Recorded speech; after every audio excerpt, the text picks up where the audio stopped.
Several Church of England archbishops have taken part in a silent protest about the Church's handling of sexual abuse. They joined a group of people who've suffered abuse outside Church House in central London, where the General Synod has been discussing a new independent inquiry into the issue due to begin next month. Well, our religion editor Martin Bashir has been at the protest and says the mood has been one of immense humility. The day began with a silent protest here, just in this spot, where a group of survivors were joined by the Archbishops of York, of Canterbury and the Bishop-elect of London, Sarah Mullally, all pausing for 2 minutes to reflect on survivors of sexual abuse within the Church of England. You mention the case of Bishop George Bell. One of the first speakers inside the council chamber was the Bishop of Chichester, Martin Warner, and he said in a very humble statement that we sit in the dust of shame. Those were his words. There was then followed a presentation by the Church of England's lead bishop on safeguarding. His name is Peter Hancock. He's the Bishop of Bath and Wells. And he explained what the Church is doing to address the problem.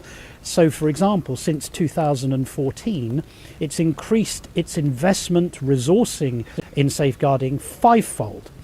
Every diocese now has a safeguarding lead individual, an official within that diocese. It also was announced that something like 11,000 people who serve the Church in various capacities around the country have been through training in the area of safeguarding.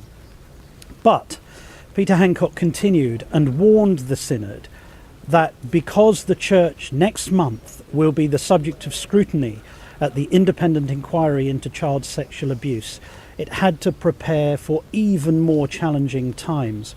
He said it would be painful for the Church, but it would also be a route to making progress. So there's a sense of humility, but also a desire to address what is a decades-old problem. We know, for example, that in 2016, the latest figures, 3,300 cases of safeguarding were raised in the Church of England. Now, just 18% of those involved clergy. The rest were individual members of congregations and so on. But still, that's an incredible number just for 1 year. Those are the latest figures we have. So the Church is desperately trying to address the issue and to take on board some of the recommendations that it's had.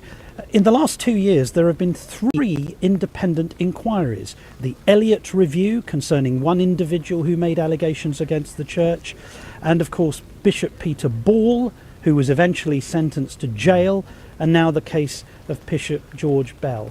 So there's a real attempt on the part of the Church of England to address the issue and in some ways to move forward.